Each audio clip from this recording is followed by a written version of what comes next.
ডাক্তাররা তো বলেছে যে 30-40 বছর বয়স পর্যন্ত তুমি 4 পা, মানে কি বিশেষ করে গরু ছাগল, অন্য প্রাণী না, বোঝেন না? হ্যাঁ, এইগুলো মোটামুটি এই 4 পায়ের জন্য, বিশেষ করে গরু ছাগল 30-40 বছর বয়স পর্যন্ত গরু ছাগল ঘাপিয়ে খান, কোনো সমস্যা নেই।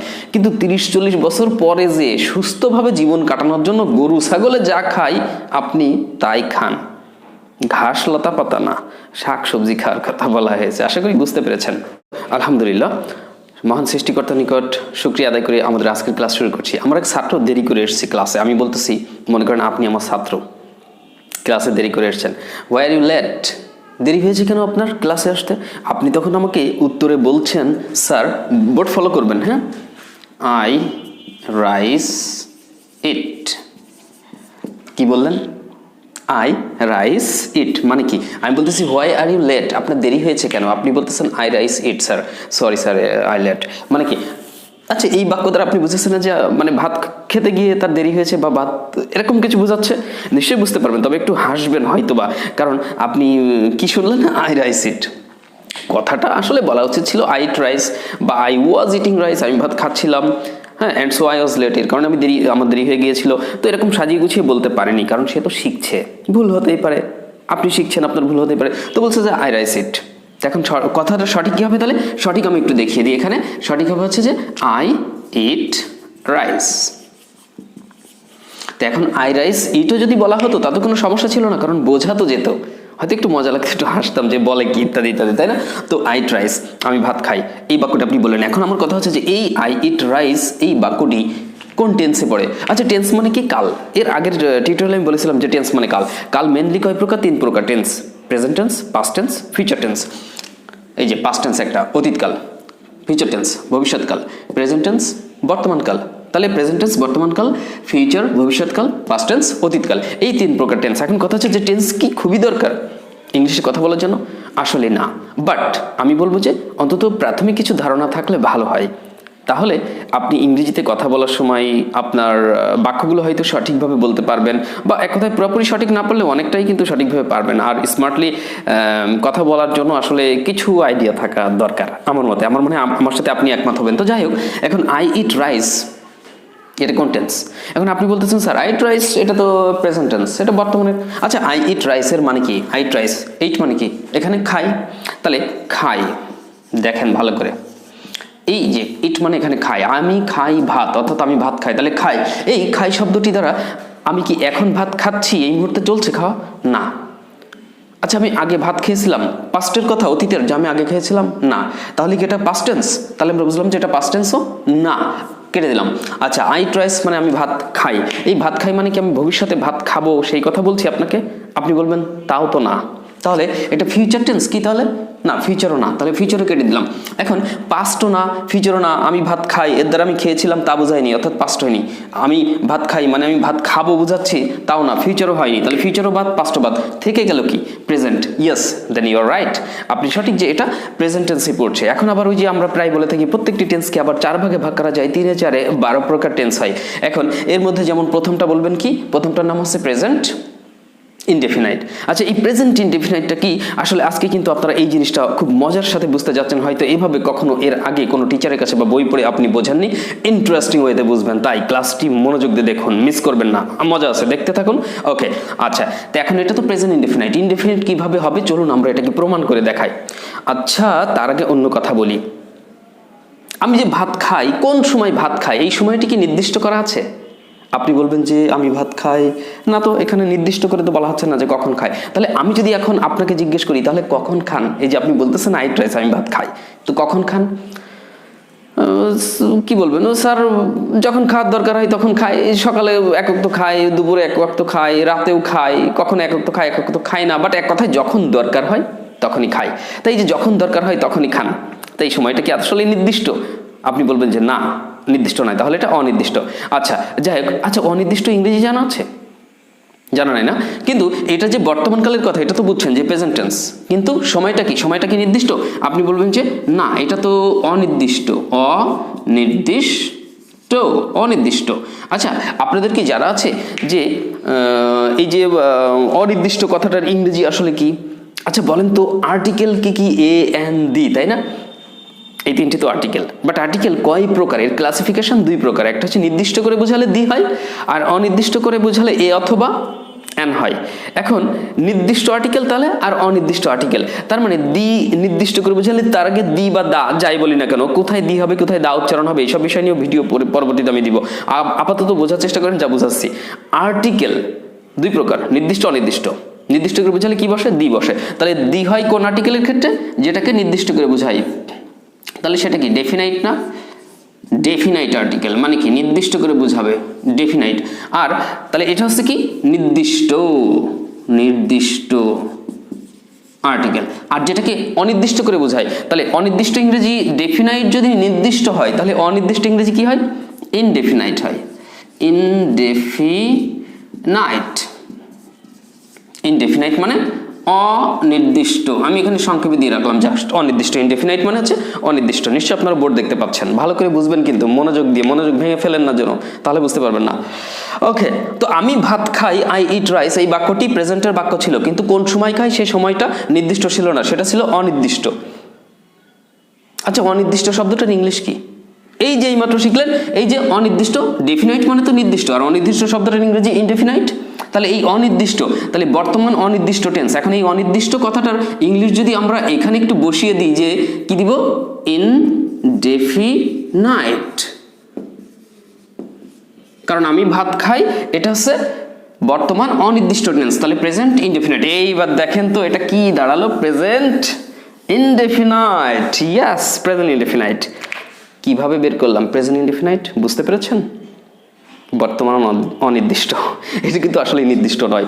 তো এইভাবে তো আসলে আমরা হয়তো বা আলোচনা করিনি বা আলোচনা শিখিওনি, অনেকে হয়তো অনেকে টিচার কাছ থেকে শিখেও থাকতে পারে, আই এম নট শিওর।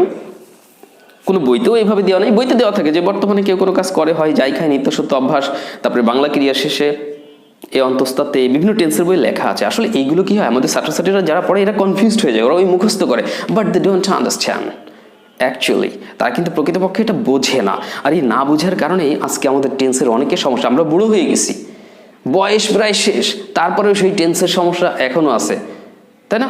অনেকে বলে আমার টেন্সের রোগ এখনো আছে গো, অমাবস্যার রাত্রি আবার বেড়ে যায় ওই রোগ। কথা মজা করে বললাম, মানে বিভিন্ন সময় এই সমস্যাটা সৃষ্টি হয়। ওকে, তাহলে আজকে বুঝলেন যে আইট রাইস এটা কিভাবে প্রেজেন্ট ইনডেফিনাইট হলো। তো এইভাবে আমাদের টেন্সের সম্পর্কে ধারণা রাখতে হবে। এখন মূল কথা হচ্ছে যে এই যে আমরা ডেফিনাইট মানে নির্দিষ্ট, ইনডেফিনাইট মানে অনির্দিষ্ট শিখলাম, এগুলো খেয়াল রাখবেন। ওকে, আর এটা হচ্ছে I eat rice present indefinite tense, তাহলে বর্তমান অনির্দিষ্ট। ঠিক আছে, আচ্ছা, এটা হচ্ছে আমি মজা করে বুঝালাম, আপনাদেরকে একটা আইডিয়া দিলাম। এখন কথা হচ্ছে যে বর্তমানকালে কোন কোন ইয়েগুলো আমরা ব্যবহার করি। বিশেষ করে মনে করেন বর্তমানে কোনো বাক্য তৈরি করতে গিয়ে আমরা যদি বলি যে আমি শিখি, আমি শিখি। এখন আমি শিখি, এটাকে আপনি কি বলবেন? আমি শিখি, নিশ্চয়ই বলবেন যে আই লার্ন। তো আপনি কি করবেন, অ্যাফার্মেটিভ আর নেগেটিভ বাক্য আগে তৈরি করা শিখবেন। আই লার্ন মানে আমি শিখি, এটা হাবোধক। এবার নাবোধক বাক্য করেন যে আমি শিখি না, তাহলে আমি শিখি আই লার্ন হলো। এখন যখনই আপনি এটাকে বলবেন যে আমি শিখি না, তখনই কিন্তু এখানে একটা কি আসবে, ডোন্ট আসবে। I don't learn. Yes, I don't learn. এখানে বানানটা একটু ভুল হয়ে গেল, আমি সঠিকভাবে লিখে দিই, আই ডোন্ট লার্ন। এই যে আমি শিখি না, তার মানে আপনি দেখলেন হাবোধকে আছে সাবজেক্টের পরে ভার্ব দেবো, আর নাবোধকে প্রেজেন্ট ইনডেফিনাইট হলে সাবজেক্টের পরে একটা ডোন্ট দিতে হবে। কিন্তু কখনো কখনো যদি এমন হয় যে সে শেখে, সে হচ্ছে থার্ড পারসন সিঙ্গুলার, এই সে কথাটার থার্ড পারসন সিঙ্গুলার। এখন সে ইংরেজি কি হি, আর শেখে ইংরেজি লার্ন। এখন এই বাক্যে আই ছিল, আই তো ফার্স্ট পারসন, আপনারা জানেন যে ফার্স্ট পারসন প্রথম, অর্থাৎ আর হি হচ্ছে third person. Third person singular মানে কি, কয়জন? হি মানে সে, সে মানে কয়জন? একজন। এই জন্য এর সাথে একটা এস দিতে হয়, সে শেখে হি লার্নস। এটাকে যখন নেগেটিভ করবেন তখন এই সাবজেক্টের পরে আবার ডু নট দিলে হবে না, ডাজ নট। এখন ডাজ নটকে আপনি সংক্ষেপে লেখেন ডাজেন্ট। এই ডাজেন্ট যখন দেবেন তখন আবার এই লার্নের এই এসটা থাকবে না, হি ডাজেন্ট লার্ন, সে শেখে না। সে খায়, তাহলে হবে কি হি ইটস, আর সে খায় না, তখন he doesn't, DOESN apostrophe he doesn't দিয়ে এখানে আবার ইট দেবেন। কিন্তু এইটারই স্টার থাকবে না, এই এসটা এখানে এসে থাকবে না, কারণ এই ডাজ নট দিলে ওই ভার্বের স্টার রাখা যায় না, হি ডাজেন্ট ইট। আশা করি বুঝতে পেরেছেন। তাহলে এইভাবে আমাদেরকে একটা জিনিস খেয়াল রাখতে হবে যে প্রেজেন্ট ইনডেফিনাইটের কোনো ইংরেজি বাক্যকে আমি যখন নেগেটিভ করব, তখন কখনো ডু নট অর্থাৎ ডোন্ট, আবার কখনো ডাজেন্ট ব্যবহার করতে হবে নেগেটিভ করার সময়। ডোন্ট অথবা ডাজেন্ট। ডাজেন্ট কখন ব্যবহার করবেন? হি, শি এই ধরনের থার্ড পারসন কোন সিঙ্গুলার সাবজেক্ট আসলে ডাজেন্ট। আর বাকি সব জায়গায় ডোন্ট ব্যবহার করবেন, এই জিনিসটা খেয়াল রাখবেন, ঠিক আছে? ওকে। আর আপনারা এই ডু নট এটাকে স্পিকিংয়ে বলার সময় একটু স্মার্টলি ডোন্ট বলবেন, তাহলে আপনার স্পিকিংটা ফাস্ট হবে, ফ্লুয়েন্সি বাড়বে, স্মার্ট লাগবে শুনতে। ডোন্ট, ওকে। তারপরে ডাজ নট, এটাকে আমরা সংক্ষেপে বলার চেষ্টা করব ডাজেন্ট, ঠিক আছে? যেমন তারপরে কখনো কখনো আমার প্রেজেন্ট কন্টিনিউয়াসে ইজ নিয়ে আসবো, ইজের সাথে নট হবে, তখন আপনি বলবেন ইজেন্ট। এটাকে কন্ট্রাকশন বলা হয়, শর্ট ফর্ম বলা হয়। তাহলে আর নটকে বলবেন কি? আরেন্ট। আরেন্ট। এম নটকে এমেন্ট বলা যায় না, এটা হয় না, তবে এটাকে এইন্ট বলতে পারেন। বাট অনেক ছাত্রছাত্রীরা যারা ট্যাগ কোশ্চেন করে, ট্যাগ কোশ্চেন বলে একটা গ্রামাটিক্যাল আইটেম আছে, তো সেই ক্ষেত্রে তারা আর নটকে সংক্ষেপে আরেন্ট লেখে, আবার এম নটকেও অনেক সময় আরেন্ট উত্তর লেখে, যেটা এইন্টও লেখা যায়, আরেন্টও লেখা যায়। আসলে এম নট থাকলেও আরেন্ট লেখা যায় ট্যাগের উত্তরে, এটা কেন? বইতে আছে তাই? আসলে তা না। আসলে ব্যাপার হচ্ছে যে you know that two types of English are mostly used all over the world. One is British and the other is American. আপনারা জানেন যে দুই ধরনের ইংরেজি বেশি প্রচলিত সারা বিশ্বে, সেটা হচ্ছে একটা আমেরিকান, একটা ব্রিটিশ। সো ব্রিটিশ ইংলিশে আমরা সাধারণত আরএন্ট ইউজ করি, বাট আমেরিকান ইংলিশে অনেক সময় এই এম নটকে আরএন্ট হিসেবেও ব্যবহার করা যায়, ঠিক আছে? যেমন মনে করেন এই দেখেন আমি একটা লেটার লিখলাম, এটা কি বলেন তো? আপনারা সবাই বলবেন এটা কি? এটা জেড। এখন জেডের সাথে আমি যদি এখন লিখি বয়াকার অনেশ্বর লয়াকার, তাহলে কি হলো? একটা চ্যানেলের নাম হলো। কি চ্যানেল বলেন তো? Indian channel. নাম কি? আপনি এখন হয়তো মনে মনে বলে ফেলেছেন জি বাংলা, কিন্তু একটু আগেই বলেছি কিন্তু এটা জেড। আবার আপনি এখন বলতেছেন মনে মনে Zee Bangla. No no no, Z Bangla. এবার হয়তো আপনি আমাকেই পাগল বলবেন যে স্যার আপনি জেড বাংলা, এটা তো জি বাংলাই বলে। জি বাংলা বলে, বাট আপনি বলবেন কেন? এটা তো জেড বাংলা। এইবার মজার বিষয় হচ্ছে যে এই যে জেড দেওয়া আছে তারপরেও বাংলা দেওয়া আছে, বা অনেক সময় জেড দিয়ে জি, জেড ডবল ই জি এইভাবে বানান করেও লেখা থাকে। তো এইগুলো কেন এইভাবে বলা হয়? তার কারণ হচ্ছে যে ওই যে বললাম ব্রিটিশ আমেরিকান ইংলিশ, আমেরিকান ইংলিশে বা আমেরিকান অ্যাকসেন্টে জেডকে জি উচ্চারণ করা যায়, বা তারা জি উচ্চারণ করে। তাই সেই অর্থে আমেরিকান উচ্চারণ অনুযায়ী এই চ্যানেলটির নামকরণ করা হয়েছে জি বাংলা, জেড বাংলা নয়।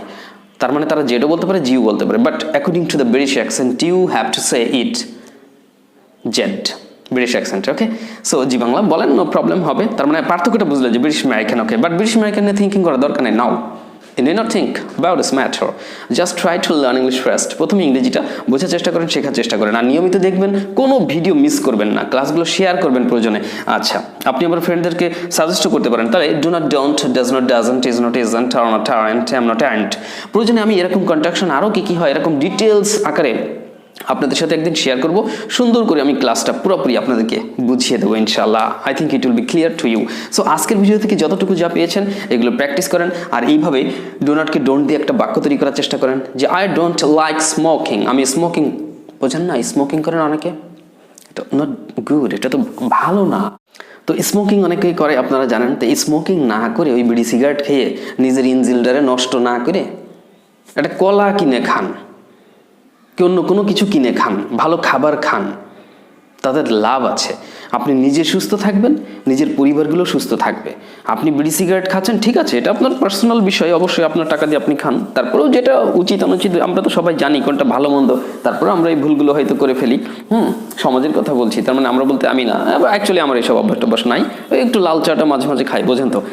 আর তো এইগুলো ছেড়ে দিতে হবে। তো কারণ কি, এগুলো আমি করে করে দেখাচ্ছি একসময়, এখন ইয়াং স্ট্রং আসছি, এখন বয়স 30-40 ঘাপিয়ে যাচ্ছি। ওই যে বলে না, ডাক্তাররা তো বলেছে যে 30-40 বছর বয়স পর্যন্ত তুমি চার পা, মানে কি বিশেষ করে গরু ছাগল, অন্য প্রাণী না, বোঝেন না? হ্যাঁ, এইগুলো মোটামুটি এই চার পায়ে পর্যন্ত, বিশেষ করে গরু ছাগল 30-40 বছর বয়স পর্যন্ত গরু ছাগল ঘাপিয়ে খান, কোনো সমস্যা নেই। কিন্তু 30-40 বছর পরে যে সুস্থভাবে জীবন কাটানোর জন্য গরু ছাগলে যা খায় আপনি তাই খান, ঘাস লতা পাতা না, শাক সবজি খাওয়ার কথা বলা হয়েছে। আশা করি বুঝতে পেরেছেন। তো এগুলো জীবনের জন্য যে কথাগুলো বললাম, এটা ক্লাস রিলেটেড না। আসলে যুব সমাজ এদের অনেক কিছু বোঝার দরকার আছে, এরা অনেক কিছু তো বোঝে না, এদের ধৈর্য কম, যে শুধু ইংলিশ শিখলেই হবে না। নৈতিকতা শিখতে হবে, ভালো জীবনযাপন কীভাবে করা যায়, কোন পথে চললে আমি উন্নতি করতে পারবো, আল্লাহর রহমত পাবো, 5 ওয়াক্ত নামাজ কালাম করতে হবে আমাকে, আমার লাইফটাকে চেঞ্জ করতে হবে। আমার 5টা 10টা বন্ধু যেভাবে জীবন কাটাচ্ছে আমি সেভাবে কাটাবো না, আমাকে দেখে আমার বন্ধুরা চেঞ্জ হোক, তাদের বন্ধুর চেঞ্জ আসুক। যে আমি নামাজ কালাম পড়তে, আমি বন্ধুর সাথে গল্প করতেছি, হঠাৎ আজান হয়ে গেছে, আমি বললাম ঠিক আছে বন্ধু চলো নামাজ পড়ে আসি, নাহলে তোমরা বসো আমি নামাজটা পড়ে আসি, ওকে। এই যে পড়তে চলে গেলাম ওদেরকে রেখে, ওদেরও আহ্বান করলাম, ওরা হয়তো কেউ গেল না, ওরা বুঝুক যে না এই সময় নামাজ পড়তে যাওয়া উচিত। বলে শেখানোর দরকার নেই, নিজে কাজ করে দেখিয়ে শিখিয়ে দেন, ঠিক আছে। What you should do and what you shouldn't do, আমাদের কি করা উচিত এবং কি করা উচিত না, you have to show in this way, আপনাকে কীভাবে দেখিয়ে দিতে হবে। এনিওয়ে, সো ডিয়ার ভিউয়ার্স, তারপরেও আহ্বান জানাতে পারি, আমরা ইনভাইট করতে পারি নামাজ কালামের জন্য। তো আসুন 5 ওয়াক্ত নামাজ কালাম করি, সৎ পথে চলি, ভালো কাজ করি, আর ইংরেজিটা শিখি, প্লাস প্রযুক্তিগত ট্রেনিং নেই, জীবন চেঞ্জ হয়ে যাবে ইনশাআল্লাহ। So I don't like to prolong. আর এইসব কন্ট্রাকশনের উপরে খুব চমৎকারভাবে আরেকটা ক্লাস উপহার দিয়ে দেবো, ডিটেলস পেয়ে যাবেন কীভাবে কী বললে ইংরেজিতে কথা দ্রুত বলা যায়, তারপরে উচ্চারণ স্মার্ট হয়, তারপরে কন্ট্রাকশন মানে শর্ট ফর্মগুলো কীভাবে ব্যবহার করতে হয় এগুলো দেখাই দেবো। তো আজকের ক্লাসটি আশা করি ভালো লেগেছে, প্লিজ লাইক কমেন্ট এবং শেয়ার করতে বলবেন না। নতুন ভিডিও হয়ে থাকলে অবশ্যই সাবস্ক্রাইব করে দেন, অনেক লাভ আছে। আপনি আমাদের চ্যানেলে আরও ভিডিও দেখেন, আশা করি ভালো লাগবে। আর হ্যাঁ, আমাদের যে বইটা আছে বইটা আপনারা অর্ডার করে নিয়ে দেবেন, আমাদের চমৎকার একটা বই আছে স্পোকেন ইংলিশ শেখার জন্য, খুব সহজ, বাংলায় উচ্চারণ দেওয়া আছে। প্রয়োজনে বইটি অর্ডার করবেন, 700 টাকা পেমেন্ট করলে বিকাশে পেমেন্ট করবেন, আমরা সুন্দরবন কুরিয়ারের মাধ্যমে পাঠিয়ে দেবো। আর বিদেশি বন্ধু যারা আছেন, প্রবাসী যারা আমাদের বইটা নিতে চান, তাদের ম্যানুয়াল বইটা নেওয়ার দরকার নাই, আপনি পিডিএফ বইটা সম্পূর্ণ মোবাইলে পড়তে পারবেন সহজে। 700 টাকা বিকাশ করে মেসেজ দেবেন আমাদের ইমো হোয়াটসঅ্যাপ নম্বরে, আমরা প্রবাসীদেরকে পাঠিয়ে দেবো। আর দেশের অভ্যন্তরে যারা আছেন তারা সরাসরি মোবাইল করবেন, আমাদের কমিউনিকেশন লিঙ্কের নাম্বারে ফোন দিয়ে অর্ডার করে দিয়েন, পাঠিয়ে দেবো। ইনশাল্লাহ বাড়িতে বসেই নিজে নিজে ইংলিশ শিখতে পারবেন আশা করি, ভিডিও দেখে আর বই পড়ে। Thank you so much. So all the best, take care, আল্লাহ হাফিজ, আসসালামু আলাইকুম রহমতুল্লাহ। ভালো থাকবেন, সুস্থ থাকবেন, যতক্ষণ আবারও নতুন ভিডিও নিয়ে আপনাদের সামনে হাজির হচ্ছি।